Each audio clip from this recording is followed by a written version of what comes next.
Hi, everyone, and welcome to our ProcureCon webinar sponsored by LexisNexis, Risk Monitoring, Riding the Wave of Change. We're so excited to have you all here with us. Before we begin, I'd like to bring your attention to the console in front of you. All of the windows and widgets are customizable, meaning you can move them, maximize them, minimize them, or reposition to fit the device you're using to connect with us today. If you accidentally minimize a window, don't worry. Simply pop into the menu dock at the bottom of your screen to bring it back up. On the same menu dock, you'll find the Resource Center. In that center, you can access documents related to this webinar content, as well as important info about this year's upcoming ProcureCon events. We've got ProcureCon IT happening in just a couple of weeks on June 18th to 20th, and the ProcureCon Direct event soon after on July 17th to the 18th. Don't miss out. Now, on to the good stuff. You're going to hear from some incredibly knowledgeable panelists today.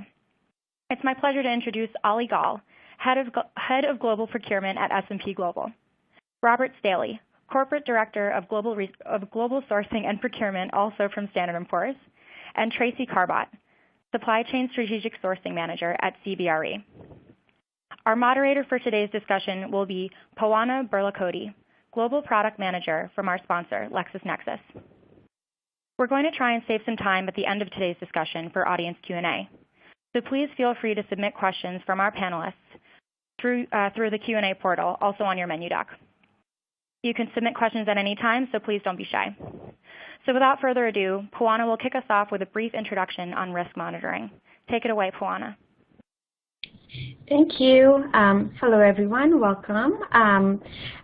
We're going to get started with this poll question that is on your screen. Meanwhile, we'll also take some time to introduce ourselves a little bit more.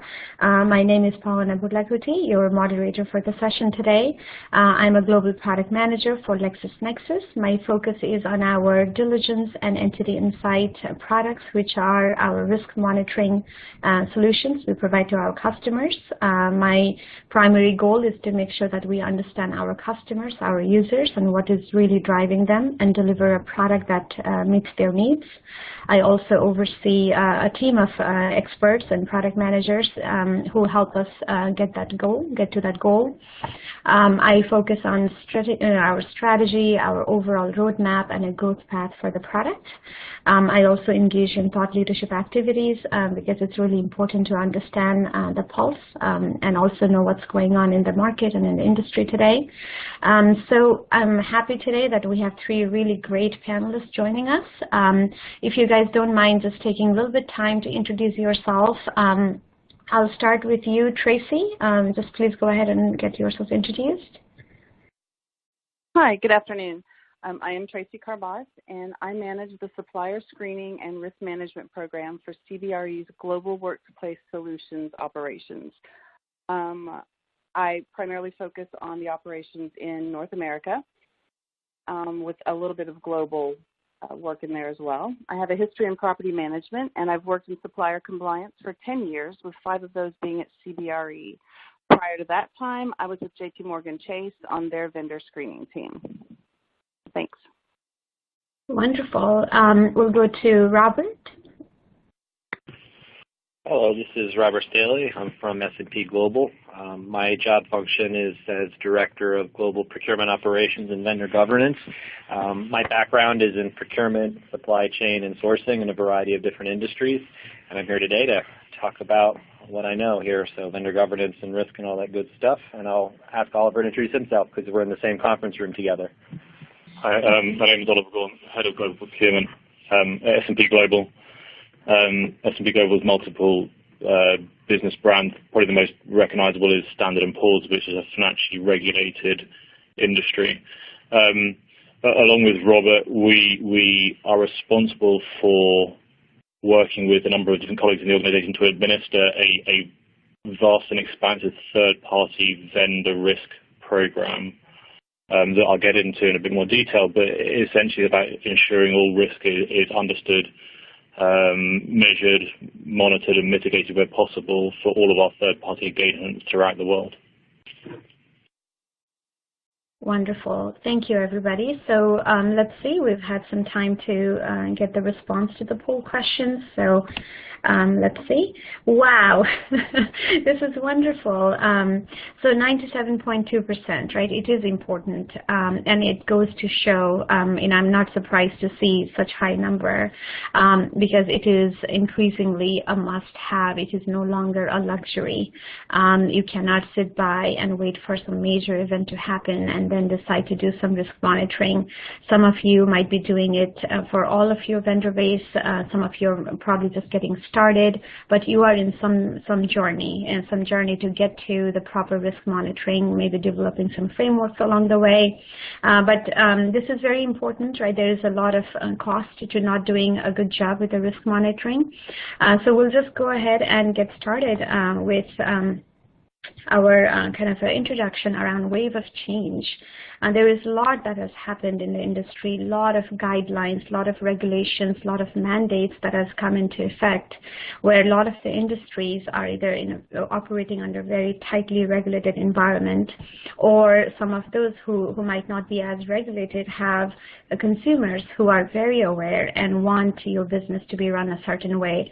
You have investors, you have stakeholders who want you to make certain decisions around who you do business with. So a lot of these, the environmental, social, and governance, the ESG guidelines, a corporation taking a stance to say, I want to be a socially responsible company. And there are truly, they've done a lot of research to see a lot of the companies who are responsible, who follow these guidelines, are in fact profitable. And they also have a lot more investors willing to invest in them. And you have a consumer confidence going up. There is also a wider, the UN-led Sustainable Development Goals, and for companies who operate globally and you are reliant on vendors and partners that have locations all over the world, you still have to keep in mind what are the driving goals for those countries, for those companies, and are you in the same level? And sometimes data is really, really hard to find, so it might be hard for you to measure and monitor for risk, and you're going to find really creative ways of engaging with your vendor, but you cannot just say, I don't know, so therefore they must be good, right? So we cannot be so comfortable with the type of risk that we might be facing. There's also a lot of enforcement going on. We hear frequently about class action lawsuits. You have fines and penalties imposed by regulatory agencies, sometimes by governments, entire companies being banned from doing business in certain countries and regions. Those are big, big impact on your overall profitability and growth of the company. So since we are living kind of in the middle of this really tightly regulated social drivers, consumer drivers, investment, your investor drivers, as well as the regulatory bodies, you have to make sure that you are really doing a great job with doing first your diligence, your ad hoc risk discovery, risk analysis, risk identification process, and then having a place for you to go ahead and continuously monitor, because it is a dynamic nature, right? Something that looked great in paper today might be at great risk tomorrow. And if you're not doing that continuous cycle of monitoring, you're going to get caught kind of off guarded. So that's where we are today. I really want our speakers to bring more of a real life example to you guys and share their experience and how they've been able to work in their company, how they're implementing their risk monitoring program. So with that, I'm going to start with this question. It's, describe the impact of proactive risk monitoring that has made to your business. And then the follow-up is around why did you implement it? So this is, I will just pick a speaker. That way all of you don't start, waiting for each other. So Traci, if we can start with you, and if you can just give us a little bit of an overview on what made you start and what kind of benefits your business seeing today. Absolutely. First off, back in 2010, I believe, CBRE, as our business grew, we realized that, and we brought on more and more clients, which came with more and more suppliers, we needed a better way to collect data on those suppliers. We didn't want to do it internally, so we partnered with an outside company, worked with them to design a basic screening program that ensures that we're in compliance with our client contracts and as well as protecting CBRE and meeting our own internal safety and security needs. So as far as an impact that has had, the program has grown year after year, but our program as it is today includes ongoing real-time screening for bankruptcies, liens, and judgments. So we are getting financial security through our checks. So if a company is found to have any of these items in their company's history, that account is placed in an alert status, and the account teams are notified. They then have an opportunity to review that item, assess its severity, see if it's relevant to them, and then if needed, they discuss that infraction with our legal team. If they determine that the risk is too great to continue use of that supplier, obviously we would find an alternate supplier. But if the lien or the judgment has been cured, it's still going to be listed, but if it's been cured and it poses no risk, we just make a note of that in the supplier record. And we would leave them in alert and keep an eye on it going forward. We have had some good success with risk avoidance as far as not using certain suppliers. Our supplier also screens for financial risk, obviously, but it screens against numerous worldwide security, negative media, and terror watch lists. This ensures that CBRE is in compliance with U.S. government regulations and that we're not inadvertently using suppliers that could pose a safety or security risk. They may be doing something, and without this, we just wouldn't know. It also keeps us from being linked to any supplier that's not in keeping with our high standards. That's particularly where negative media comes in, which I find to be an interesting search. There have been cases where a supplier was identified on a watch list because they also conducted work in a part of the world that the U.S. is restricted from engaging. So we were able to identify that, go out to our account team that wanted to use them and say, no, you can't do that. The program, I would say, also allows us to play a more intelligent role in managing our suppliers. It lets us get ahead of the game. After all these years, we have a very well-developed program in our screening program. It lets us have a better handle on the suppliers that we're introducing on our client sites. And so you understand how we operate. CBRE as a whole has clients such as most of the banks you go to or the stores you shop at, and we manage their properties. So those suppliers that go out to those sites are the ones that we vet. Each one has an account team. So doing this for every supplier that goes out on our sites lets us be proactive. Obviously, it helps us avoid potential issues instead of waiting for something to arise and just being reactionary. But we also have the capability to monitor and report on that supplier compliance and show our clients at any time everybody that goes on your site is fully vetted. So it reduces risk for all. So that's the benefits of how we do it, right, and how we look at it. Yeah, that's great, wonderful. Ollie, do you want to go ahead and share your experience as well? Sure. So risk monitoring is a component of a broader effort to manage third-party risk for the organization. It's challenging to always be able to demonstrate the ROI in the ability to mitigate and avoid risk.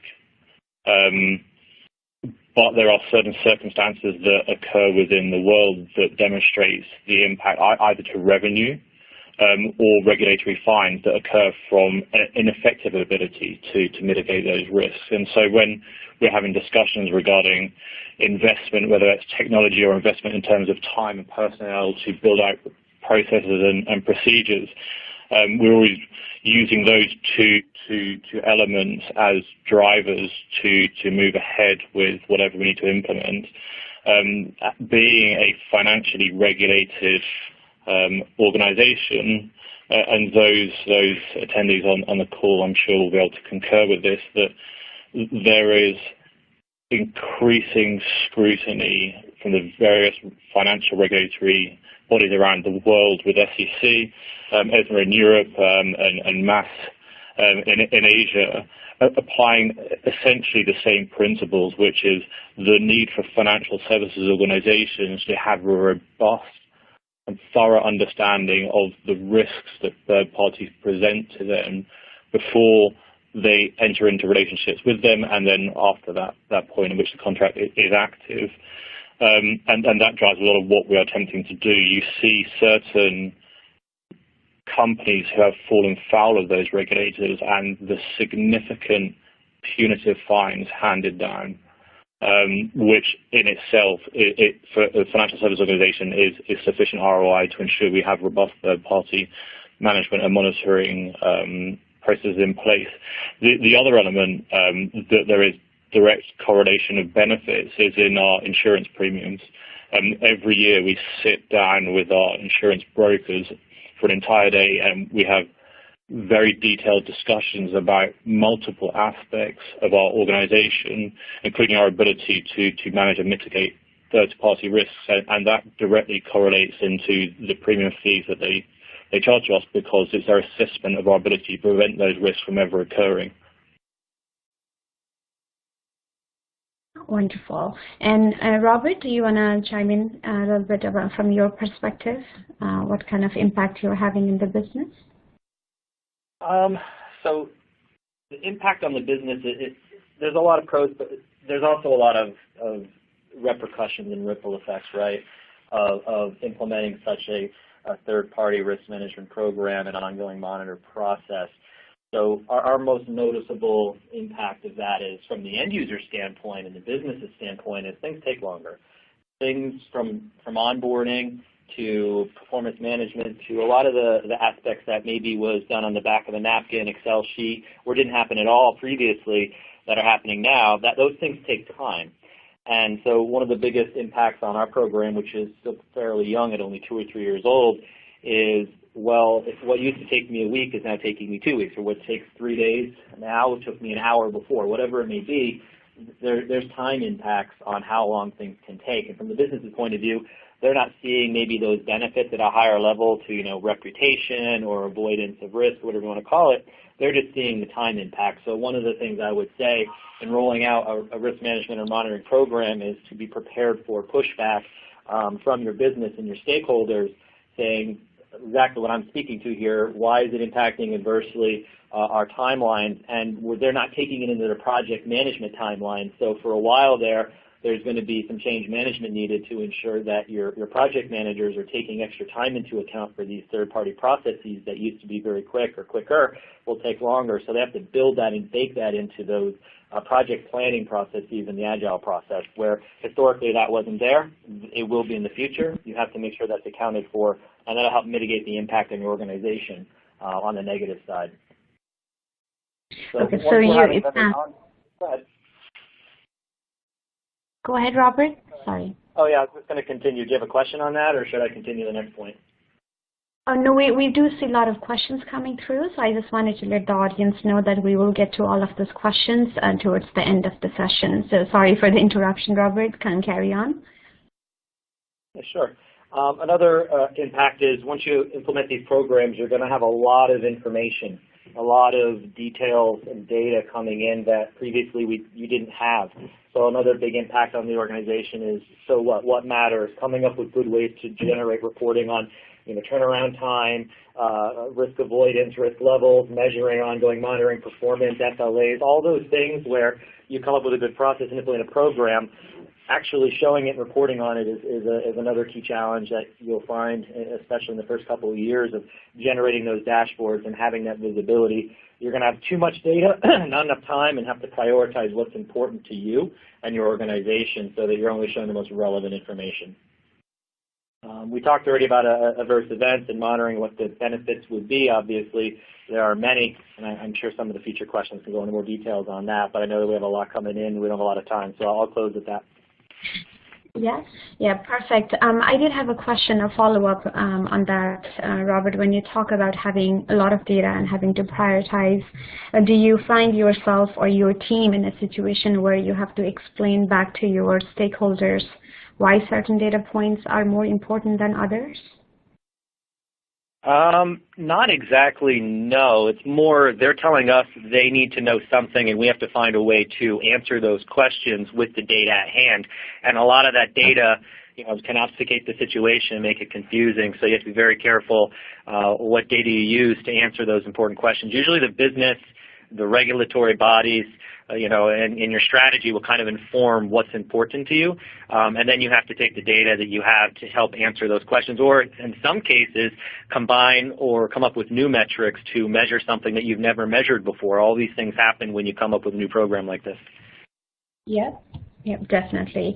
So I'm going to move on to other questions because we will be touching on different areas here. So these risk monitoring programs, solutions, right, having a process in place, people in place, it's not cheap, right, and it's not such an easy buy-in as well. How did you guys go about convincing your organization that this is a must-have, and what were the kind of hurdles that you had to overcome to get to this place? For some of you, it might be easier than others, but let's get started with Ollie. Ollie, if you want to start. Yeah, sure. I don't think risk monitoring ever was anything other than a must-have for us as an organization. I think it's probably the case for many organizations. I think what has changed is the degree of investment that goes into addressing that must-have. I think that has increased over time because there are a number of things. I think from the regulatory side, their demands in addressing and assessing third-party risk, along with their punitive fines for not doing so, have increased, but also expanded. We are seeing regulators in other areas of the world now starting to replicate what we've seen for some time in the US and in Europe. And so the need to expand out solutions to other territories, each come with their slight nuances, has increased, and that has correlating cost behind it. But take one regulation, for example, that has increased that need for investment in third-party risk management, GDPR, in Europe. I think most people are familiar with that. The fines for falling foul of that are vast, and so the need for risk monitoring in Europe was already there, but GDPR has escalated that, and so the ability to effectively enforce that has increased substantially within that territory. As I said, it's very difficult for me to think of what it would be like without the regulators here, and I'm sure concerns around impacts to revenue and reputation would be drivers. But the overwhelming necessity to ensure we comply with the regulators is really the driving force behind everything we do within S&P. That's wonderful. And Robert, since you work hand in hand with Ollie, can you expand a little bit more or give your perspective on how did it become a need? And then what are the hurdles? Maybe it's around process, people. Can you talk a little bit about just getting this started? Sure. Ollie did cover well the impetus for doing this. It is a need. It's always been a need. It will always be a need in regulated industries and in some industries, and ours is one of those. The hurdles to get this up off the ground, as I shared before, is getting people on board internally. They're always going to want things to continue in the same manner or faster and more efficient. They're never going to want things to take longer. They don't really understand the value add of doing these things or the fact that they have to be done. So part of the challenge is the change management and socialization of the program and the training thereof to ensure that the business is prepared for those changes as they're coming. And they're also, shall we say, at least moderately on board or in agreement with the direction that you're making, especially when you have different divisions where some divisions may be regulated and others are not, and you're trying to roll out a single program across the entire enterprise. It can sometimes be a challenge trying to have one program with one set of rules that everybody follows, because one group may not want to follow them because they're not regulated, another group does have to follow them, and we've decided we don't want to bifurcate or split out our process from a risk or a procurement process across the organization to be different in any way. So we want one kind of size fits all, so that can cause some challenges as well. So change management is definitely something that I would say has been a challenge, and getting people on board is the other side of the fence there, trying to get them to understand what you're doing, why you're doing it ahead of time, so that when it's happening they understand why a little bit, and they're on board to support you. Yeah, that's wonderful. And Traci, can you perhaps share some examples around maybe what kind of risk has been caught, and how is this, almost you can use it as an example to say that this is how we're doing the risk avoidance, and therefore maybe that's your value proposition right there. Can you talk a little bit about your experience? Sure. Well, I can tell you that the majority of the issues that our program identifies, I mean, honestly, the majority of them are insurance related. And as Robert was just saying, we do struggle every day in reiterating to all of our teams why supplier screening is important. Their goal is just to ensure the properties are taken care of. And it's a struggle to make sure that they stop and they remember that they have to use someone who's vetted. They just want to get the repair made or the project done.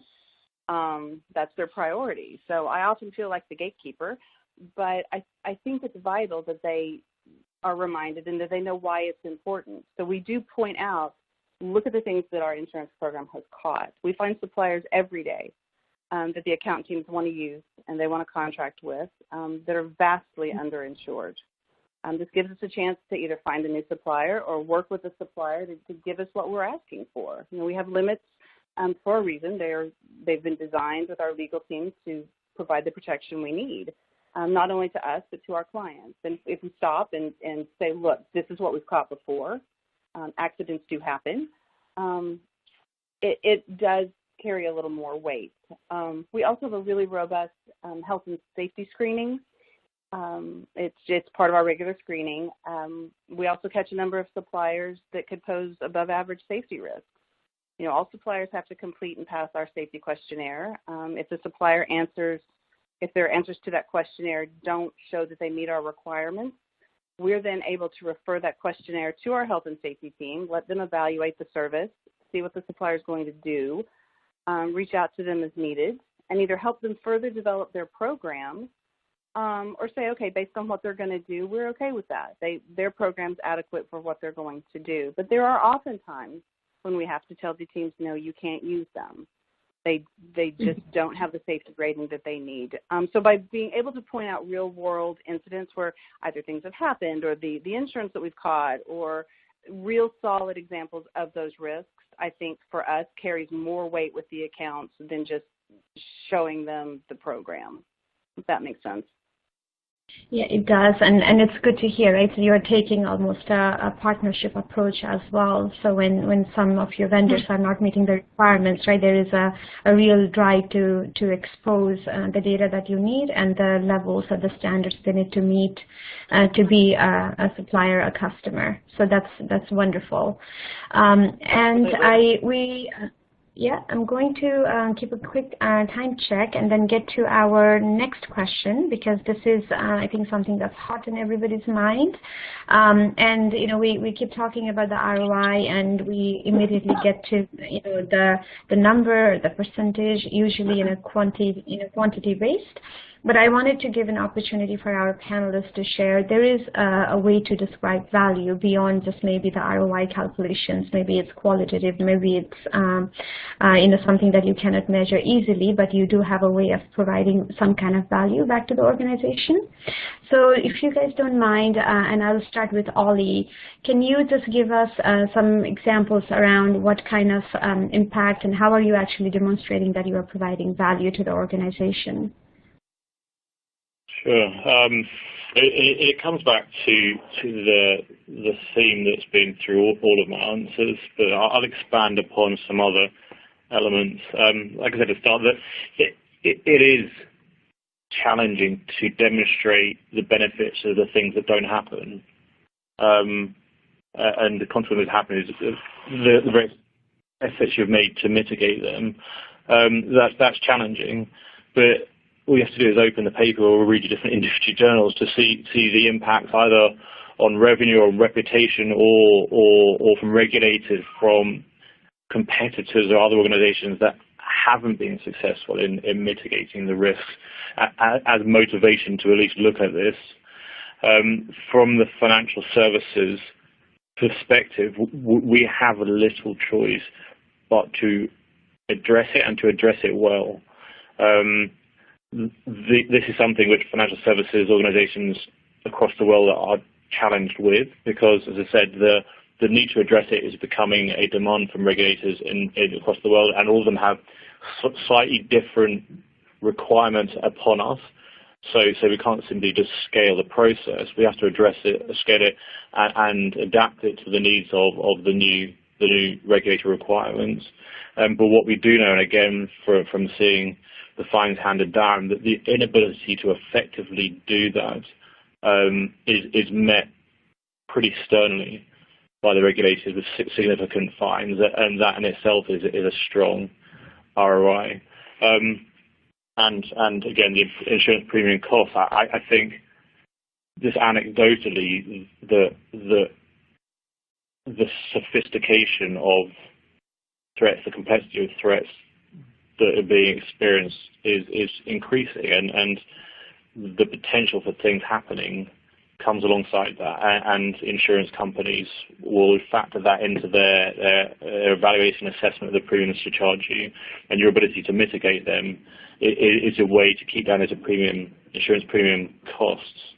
So those three things really are what we look at. So the regulatory requirements, the damage to reputation and revenue of competitors by failing to correctly mitigate the risks, and our ability to control our insurance premium costs are all things that weigh into our decisions to expand and to build upon our third-party risk management. Great. And Traci, do you want to share around the impact you have, maybe around consistency and maybe around process-driven benefits? Yes. As we said, it's hard to calculate data points to show our success because it is prevention-based. But we do believe that our screening program sets us apart from others in our industry. It is well developed. We are very dedicated to it, and it allows us, when we're going out and seeking new business, it allows us to already be a step ahead of other people in showing that we already know how to minimize risk to them. It may not be something they've really thought about, but we have thought about it. It shows that we as a company are concerned about that risk, and we've already fully developed a plan. The plan's been active for almost 10 years. But obviously, there's also great value to CBRE in the program. It ensures consistency across our company in all reporting and risk mitigation, and it reduces accidents and subsequent litigation. So, as I said, it's hard to put real statistics to something that hasn't happened, but I think in the real world aspect of it, it does give us a leg up, and it does impact our company most that way. Yeah, and that's good because a lot of our customers as well report the same thing, right? When things hasn't happened, you cannot really show how much you saved. Your whole program is driven to make sure that doesn't happen, right? You're trying to avoid risk before it happens, so you cannot really tie it back to a specific number. But the fact that maybe it's helping your company avoid those kind of risk, maybe it's around reputation that you're trying to protect. That itself is a great benefit, right? And I think a lot of the executive team do see benefit on running a program like this and running it effectively. I wanted to give Robert a chance to kind of chime in here around the impact. Robert, can you share? Sure. As everyone's been sharing, it is difficult to nail down the return on investment, shall we say, of such a program. It really comes down to mitigating risk and avoiding the damages that may be caused to reputation, or the damages literal that may happen due to regulatory fines that you may get hit with. But as Ollie said, if it's something that you avoid and doesn't happen, how do you measure what doesn't happen? It's a very valid point. Measuring how much your reputation is worth comes down a little bit to your industry. If you're in an industry where your reputation matters a lot, losing the hearts and minds of your customers could be heavily damaging and have a huge value to it. If you're making some type of widget that you sell to, B2B to B2B, maybe it's not as impactful. So there is some dependencies there based on industry. But long as the short of it is, reputation does matter. Fines may be or may not be in play. But you're running a risk program and a monitoring program to mitigate and reduce risk. So in terms of measuring that, we want to measure what our risk profile is on an ongoing basis, and we want to measure what that risk profile looks like over time. What are we doing to mitigate that risk and reduce that risk level in different countries or regions and exposures so that we're making sure that over time we're actually getting a better risk profile or a lower risk profile with either better vendors or better controls in place with our domain partners to improve information security or improve data privacy or improve contractual terms and conditions or improve our business continuity. Whatever it may be, we're always trying to improve those controls to reduce the overall risk and exposure of the organization, because you can only make things better. You can't predict the future, but monitoring what you're doing when you're doing it on an ongoing basis and keeping your eyes open for possible changes in the marketplace with your vendors or third parties that may adversely impact you is very important, because if you don't know, a day or two difference in knowing something can make a huge difference in your ability to react. You want to be proactive as much as possible, but if you need to react, you want to react as quickly as possible, and there are a lot of ways to do that. Yeah. And on that note, Robert, I wanted to ask you a follow-up question around if you are measuring, and maybe it's not tied to a dollar amount, what kind of metrics or scores, the things that you are measuring to make sure that your risk exposure is known? Sure. So we have a risk tool that we use, and that risk tool allows us to see the risk scores of our vendors by division, by country, and it allows us to see the controls that we have in place, whether or not they are effective or they're ineffective or they're partially effective, and what open action items or remediation items are associated with any of those vendors at all. So if a vendor has not done proper penetration testing or they don't have good data encryption or whatever it may be, we know those things, and we're working proactively with those vendors to mitigate and remediate, I should say, those open items to further improve the controls they have in place on their side to help improve our control portfolio with that vendor to lower the overall residual risk. So you can't do much on the vendor selection side. You can impact inherent risk. You can insource or outsource to impact inherent risk. When it comes to residual risk, which is what I'm speaking to, you have to have programs to put controls in place in a variety of different ways to lower to a better inherent risk. And the KPIs and metrics that we use is the risk score, as I've been speaking to, but we also have internal metrics that we also drive to help support the business. For example, how long do these things take? Turnaround time. How many touches does a contract have? Is it going through one person or 12 people are touching it? Is something going through a standardized process or an expedited ad hoc process? How often are we following standard versus non-standard processes internally? Do we have a tool for something? Are we automating? There's a lot of different things that we want to measure because there's always room for improvement. We're always trying to get better and have less manual interventions. And we're always trying to make sure we're providing as much transparency into those key metrics to senior management as possible, because there will be a lot of noise from internal stakeholders. So you have to be able to really show, well, I know it's taking a little longer and I know it's causing some pain, and you might be missing some things in terms of timing and your project management, but look at the benefits. We're reducing risk in this way, and we're also either improving our vendor portfolio, partnering with better vendors, or we're signing better contracts, which result in lower risk exposure with those vendors. And we're avoiding potential fines by having better language in those contracts, by having GDPR in place so that we don't expose ourselves in these ways. So there's lots of metrics, and there's lots of great tools out there that can help accomplish that. Wonderful, thank you. So I'm going to move on to our second poll question here. And if you guys can take some time to just respond to this one. What is your biggest hurdle in implementing risk management into your business? And then we have options here, the cost, time, not a leadership priority, too complicated, or other. So if you can just take some time to answer this question. I will give everybody about 45 seconds. Well, I can say that for us, when implementing it, it was getting the buy-in of executive management. They understood the need for it, but they're very concerned, well, obviously, with how that's going to impact our account teams.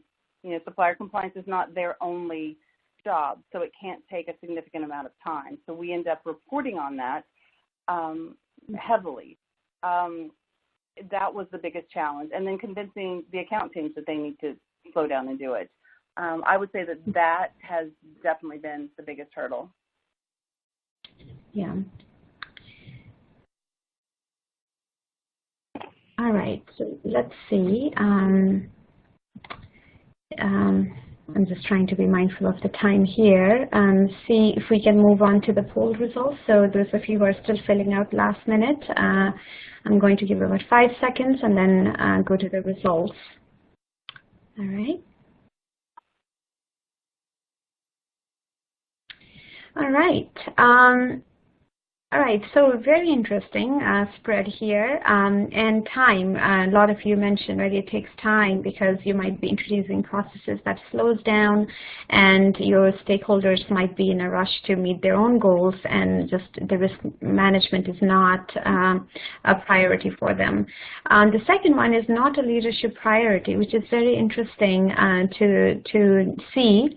You have 28% respondents saying that because I think we don't have that luxury anymore, and regardless of the type of industry that you are in, to not do any kind of risk monitoring or risk management. And if it is not a priority, the company, your business is sitting at a really high risk of either losing your business, losing your customers, losing your investors, or not having the profitability that you are targeting.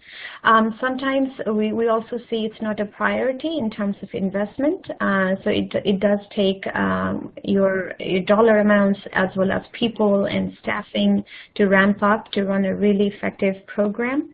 But not everything has to be done at 100%. I think a lot of the panelists, when we did a little bit of a preparation, I did ask all of them, like, what is your coverage like for the risk monitoring program?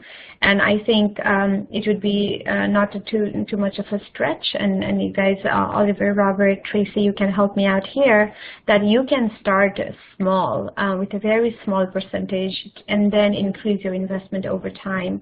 Do you guys want to speak to that a little bit? Sure.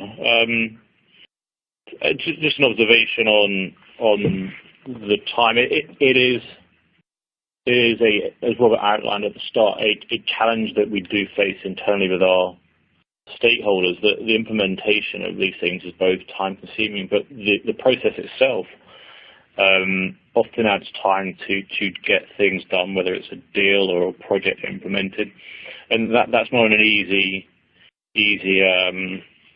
issue to deal with, but it is something that we do on a daily basis. But with regards to the risk monitoring, Robert, did you want to address that? Sure. You want to clarify the question so I can dive into it? Yeah, so I'm talking about the respondents here. You know, one of the things is it's not a leadership priority to implement a risk management, and then my feedback is that you don't have to start with this big justification, do 100% risk monitoring and management, to start somewhere small and manageable and then show the benefits and then scale up. But I wanted to see from you as a practitioner if you could share anything with our audience.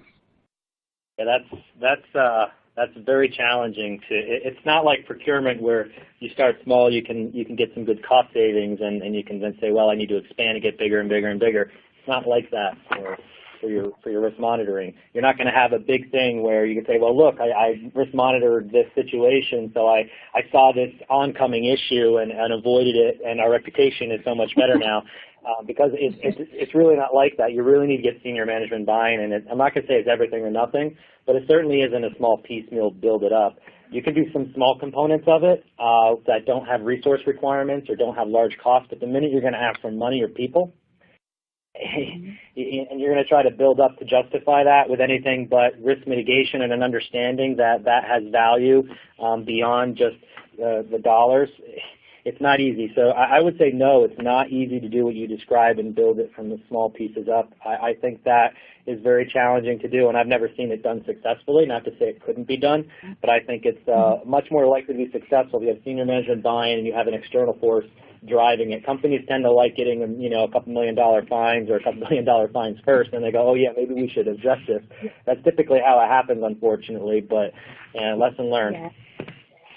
Yeah, and unfortunately, a lot of the customers that we onboard, for the very first time are coming out of an event like that, right? So although in theory, in book, you can say, hey, this is going to happen, so let's be proactive about it. A lot of companies do wait until it really hits them, and then it hurts, and then they have a program. Sometimes there's a saying, right? You don't have to make all the mistakes to learn, right? So you can always learn from your peers' mistake, your competition's mistake. That could be something that you could bring to the attention of the leadership. But of course, you need a buy-in from a top-down before rolling out such a program.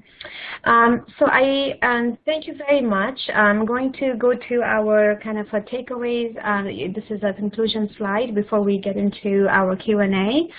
If you could, guys, if you can just share your key takeaways for the audience here, what would you want them to walk away with? And let's start with Traci, if you can start, and then we'll just do a round robin. I would say, if I had to leave you with one thought, it is not easy to kick off a new program. It's not. It's worthwhile. I do believe in what we do. I really do. But I would say either figure out your structure internally, how you're going to do it and what you're going to monitor. And if you can do it with your internal people, if not, there are third-party companies that handle that, that would partner with you to design it and run the program for you. We have that. We still spend time contacting our suppliers, making sure they're going through the process, but we don't have to vet the insurance ourselves and have an expert on hand. We've hired those people. So I would say do your research ahead of time, decide exactly what you want and what your risks are, and start with a solid plan, and then get your executive buy-in. All right, and Ollie, if you can give your takeaway. Sure. I'll give more of a broader takeaway, which is in what is an already interconnected, but an increasingly interconnected world in which companies have large dependencies on each other for their continued success, with a backdrop of increasing geopolitical and economic uncertainty. I only see the increased need for successful risk mitigation to protect your organization. So the threats are vast and they're complex and they're increasing in their complexity. And I think for any successful organization, a effective third-party risk management program is not a nice to have, it's a necessity. And I recognize that there is significant effort involved in these programs. There is significant cost and investment in these programs, but for me, there is a reason that regulators are applying significant scrutiny to the effective implementation of these programs within financial services organizations, because they understand it's a real risk.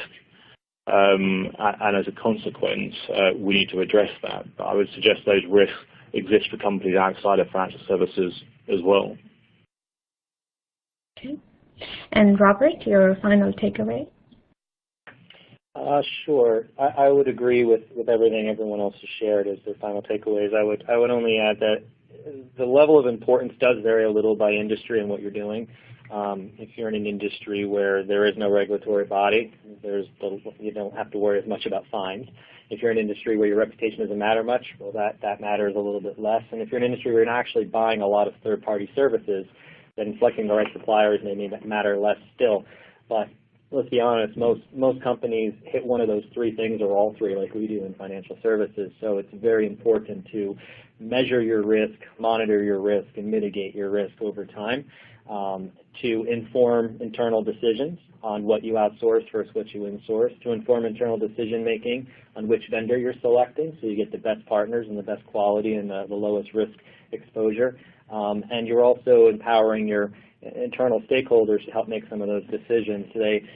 you want to always push the decision-making as far down as you can. You always want these things to be a bottom-up program where you have participation from your engagement owners and your stakeholders as much as possible so they feel they have skin in the game and it's important to them. You want to try to bake these types of metrics into their objectives so that if you succeed, they succeed. If they don't have skin in the game and your success is contrarian to their success, if they're rewarded to do things fast and you're rewarded to do things safe, and you have different opposing goals, that's not a good synergized organization that's going to effectively work to accomplish the objectives at hand.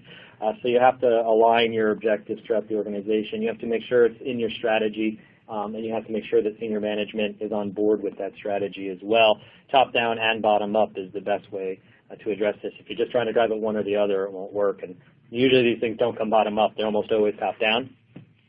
So getting stakeholders involved in that decision-making and involved in those risk decisions is very helpful to get them to buy into the program and also help make it an informed program that takes the specifics of your organization into consideration.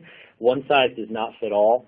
We've found for our organization certain type of institutional changes are necessary to meet the demands that are specific to our organization or our industry. So there's no one size fits all, like I said, and it's going to, if you need some help or you need a consulting firm to kind of get you off the ground, we leverage some consulting firms to come in and kind of give us some starting advice and some frameworks and foundational guides in a way to help get us started. I think that may not be required, but if you're looking to move quickly, that'll definitely grease the skid, so to speak, to move quicker. It always helps when you have someone who's done it for a couple decades come in and show you what right looks like than trying to do it maybe for the first time yourself in an organization that's potentially not on board entirely to something so new. So just some takeaways in terms of some thoughts that I would have to give to someone who's trying to kick off their own program. Perfect. Thank you very much. I'm going to end here in the slide. There's a little bit of an infographic here around just to kind of talk about whatever you guys have shared today. For the risk management, ROI cannot be calculated on the money earned or the money saved, right? That has been the typical ROI formula. It's really important for the risk management program to look at the money saved and the cost avoided. And again, it is hard to put an exact figure in there, but there are other things that you can work on around operational efficiency, right? How well you're able to eliminate some data failures, how well your process is running. So maybe you are implementing some kind of robotic process automation, and there might be some actual hours and time saved that you can prove as something that your process, your risk monitoring solutions are providing. And also you are living in a space where you're making really critical decisions about your vendor, about the risk data, and the fact that there is a high chance of human error and you're making a wrong decision. It's quite a stressful position for the employees to be in. So there is an increased efficiency, around 62% reduction in error compared to manual data entry. So there are benefits there. And then there is another slide here around, it is real. There are various types of industries you see here all over the world around the FCPA fines.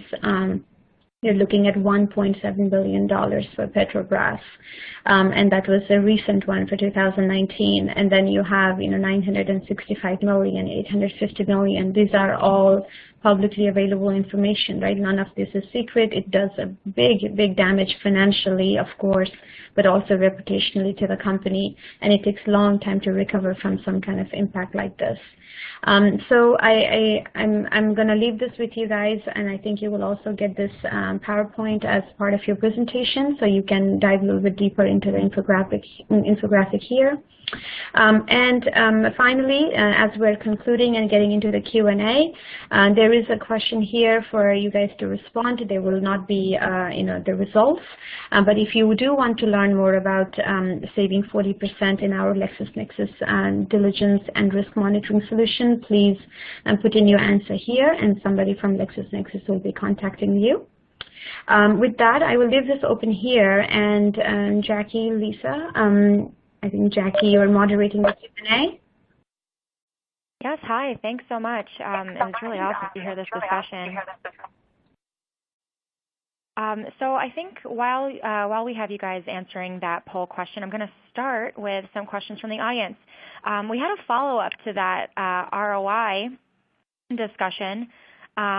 Here, to follow up on that, are you using an out-of-the-box solution, or have there been customizations? Are there third-party subscriptions that you are paying that are viewed through the tool dashboard? Right. I'm going to take that one quickly because the answer is yes to all of those options asked. So there is, again, depending on where you are in the process, we have things that are completely customized for you to get you started. We have the frameworks defined around in our PESTLE framework, that is our patented framework on defining risk across 6 broad categories. We also provide inbuilt analytics. That means we also get the risk content, and we interpret and analyze it for the level of risk, so we are able to score and rate the content that is going out. So for customers who are first time into this program and into the risk monitoring program, it's kind of a self-service. You just give us the name of vendors you want to monitor, and you are getting all of the information provided to you in terms of analytics, rating, and various types of output by default. For those who want to do a little bit of a deep dive and they want to get started with, your usual diligence process, finding, searching for a name of a company or a person, and then trying to find risk data, that is also available. I heard adverse media, negative news mentioned a few times today. Those are all the options that's available, and it really depends if you want to customize those because you have a specific need or you want to take out of the box. Those are all available for our customers. Great, thank you. Another question from the audience here. How many suppliers are being tracked in the tool? Was that for us, for me, or is it for one of the panelists?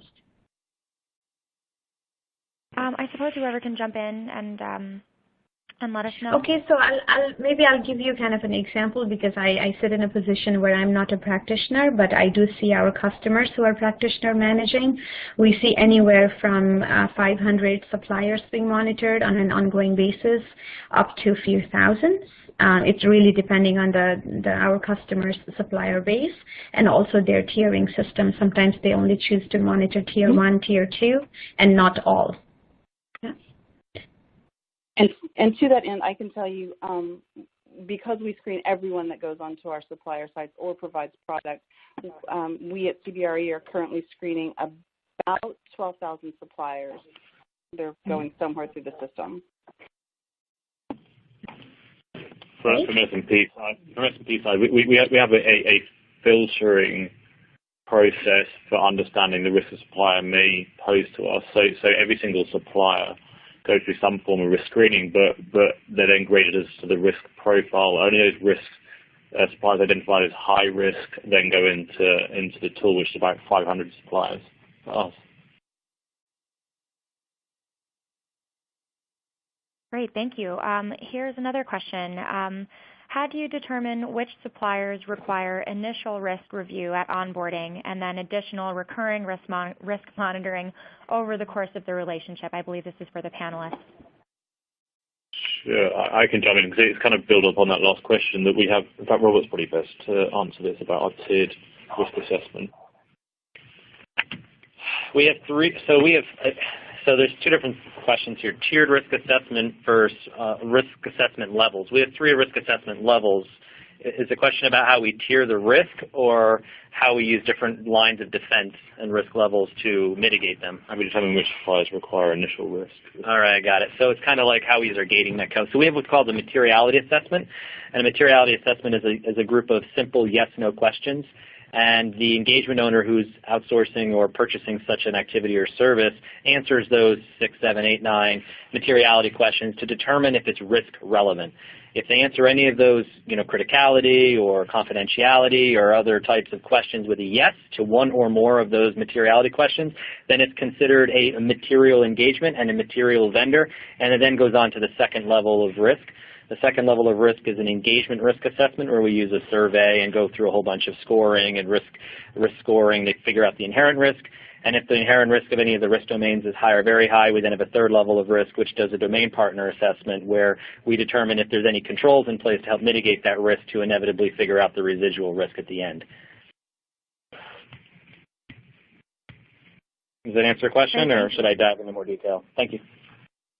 I think that answers the question. Thank you so much. All right, another question here. What third-party risk monitoring programs do you recommend? And I think this is for Powana. Well, that one I would say, right? So you can start with a very easy to get started solution would be LexisNexis Entity Insight, and that is a program built for first-time risk monitoring program customers. It is easy, and we are doing a great job of aggregating a lot of content around news, credit data, sanctions, watch list, and a global coverage, and have a way of risk ranking for risk for our customers, so that they get to see and get started quite quickly with very little involvement from other staff, so to speak.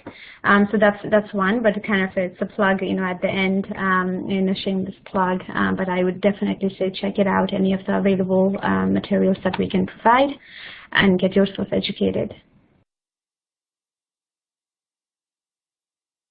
Great, thank you so much. I think that we're going to close there. We're hitting the top of the hour. We got tons and tons of questions, and we will definitely be sure to follow up so that you're not left hanging and you can get all the information that you need from our panelists and from our sponsor. Thank you so much, Oliver and Robert and Traci, and thank you so much, Powana, for giving us your time today. Also, a big shout out to our audience for joining and participating today. You all asked some great questions, so please stay tuned for those replies. Speaking of questions, to those of you asking, yes, this presentation will be available for on-demand viewing. All registrants for this webinar will receive information to access it by email within 24 hours, so please keep a lookout for that. And thank you so much again, and a round of applause for our speakers. It was really an awesome session, and we appreciate you spending the hour with us. Please remember, everyone, to leave feedback and suggestions for us in this survey at the close of this webinar. Your input helps us produce information and topics that are genuinely valuable to you. So please leave your feedback. We really appreciate it. So with that, I'll bring this program to its end. On behalf of LexisNexis, ProcureCon, and the WBR Insights team here at Worldwide Business Research, thank you, and until next time.